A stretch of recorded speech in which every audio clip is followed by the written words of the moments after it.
prepare to be completely amazed. Or something. So far in this series, there's been one word that's been running through all of the episodes so far: interaction. Games are per definition interactive. That's been the message.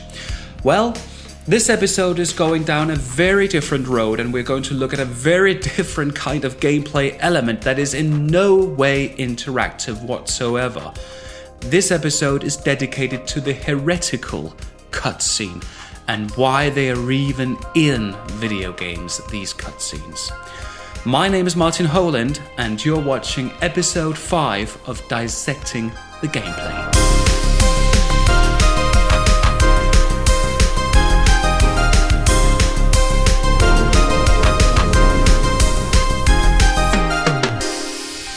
Tell me about the article.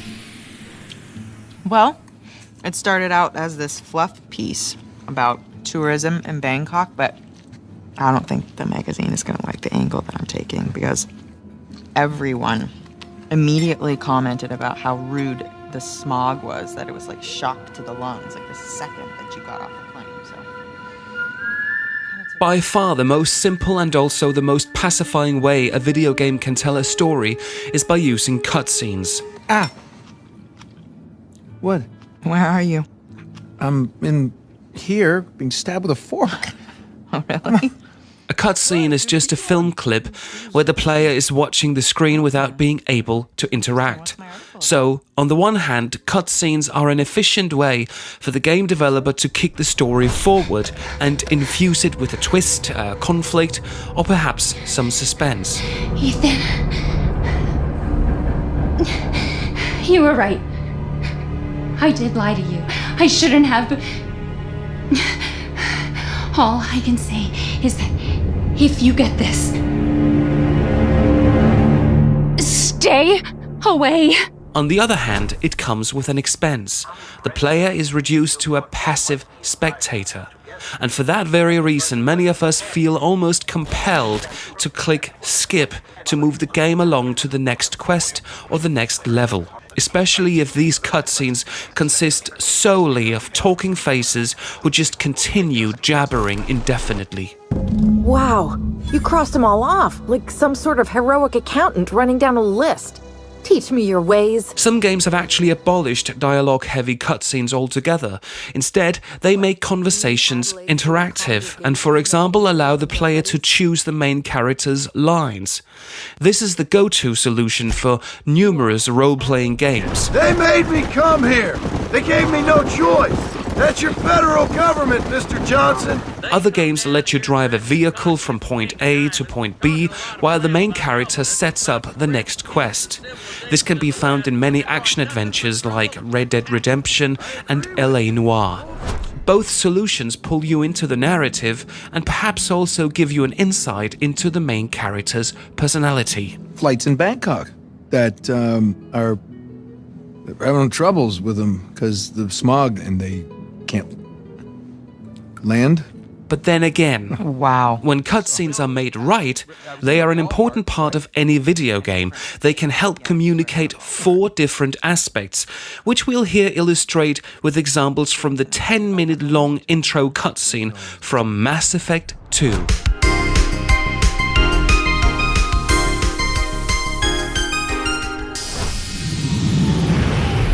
First and foremost, a cutscene can establish the game for the player, tune them into the genre, the main character, the conflict, the game world, and of course, Brace for evasive maneuvers. the mood. When you think about it, this is no slight matter. It's actually important for us to understand what's going on, and furthermore provides an intro to the gameplay and the game mechanics. Shepard! Distress beacon is ready for launch. Will the Alliance get here in time? The Alliance won't abandon us. This is exactly the thing in Mass Effect 2, where Commander Shepard's background story is quickly unfolded. His spaceship is attacked and the crew evacuated, but something goes horribly wrong.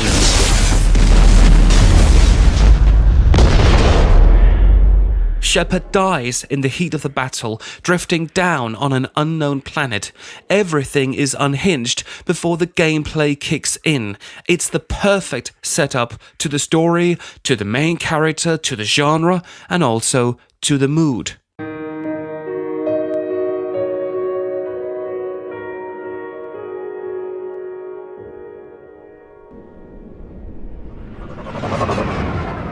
Secondly, a cutscene can establish the gameplay more specifically, not just in a narrative sense like when we get a quick intro to who is who in Mass Effect 2, but also in a more visual sense, where the cutscene can work in much the same way as an establishing shot or a camera craning over the game world's starting area.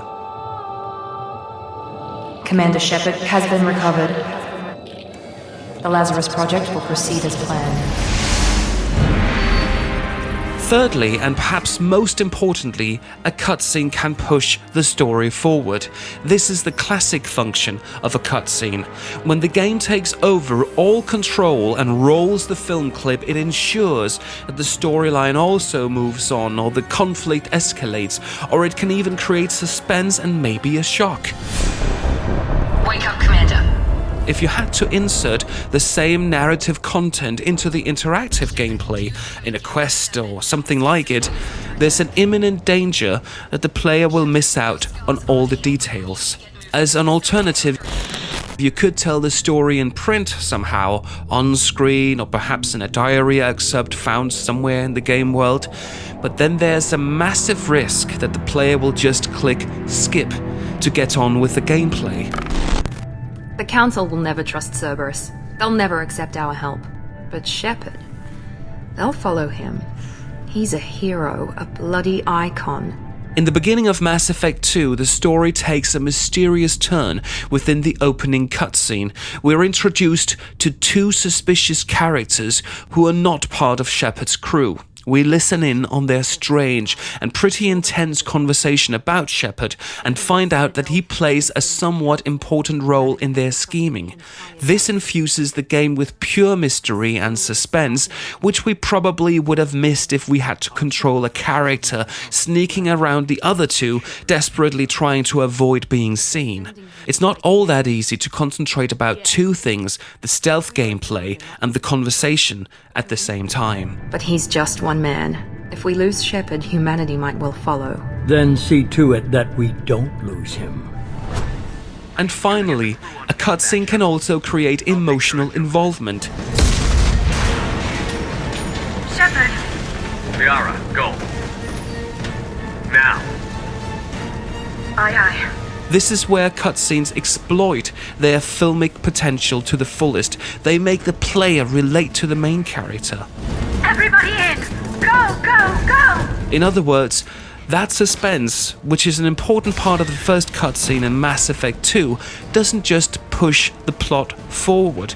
It also generates a close bond to Commander Shepard. Curiosity arises to his demise, mixed with a certain degree of anxiety if we've played Mass Effect 1 and know Shepard from that game. This makes us feel empathetic towards him and identify with him once the real gameplay kicks in and we get to control him. There's a pistol in the locker on the other side of the room. Hurry! In Mass Effect 2, this whole mystery is exploited in a truly inventive way. On the one hand, we are Commander Shepard because he's the main character and we're the player controlling him. But on the other hand, we can't really identify with him 100% because we don't really know what has happened to him, who has resurrected him, and how, and why. In that way, Commander Shepard, that is, we become a mystery to ourselves, a mystery that we ourselves need to figure out. And that's quite clever. I'll give you the quick version. You and your ship were attacked and destroyed. You were killed, dead as dead can be when they brought you here.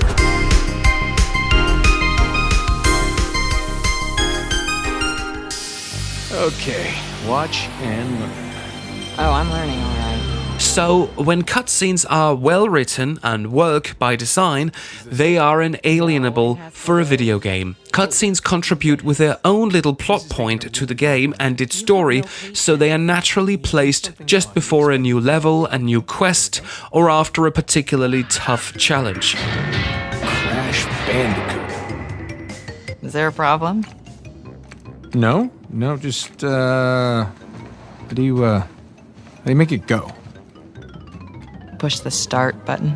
I knew that. All right. I got it. In this way, they don't just create narrative drive and emotional involvement, they also come to work as a short breather where the player's pulse can get back to normal before the gameplay carries on. In these cases, the cutscene can almost feel like a little reward for the player. What? Is that it? You asked for it. Even though they're not interactive, cutscenes can do a lot of good to most video games. That's the positive conclusion of this episode of Dissecting the Gameplay. My name is still Martin Holand, and I'm back in just 1 week to take a closer look at the game world and 3 different visual design options of the game world, as well as their influence on the gameplay and our gaming experience. That's in episode 6 of Dissecting the Gameplay. See you in a week, and thanks for watching.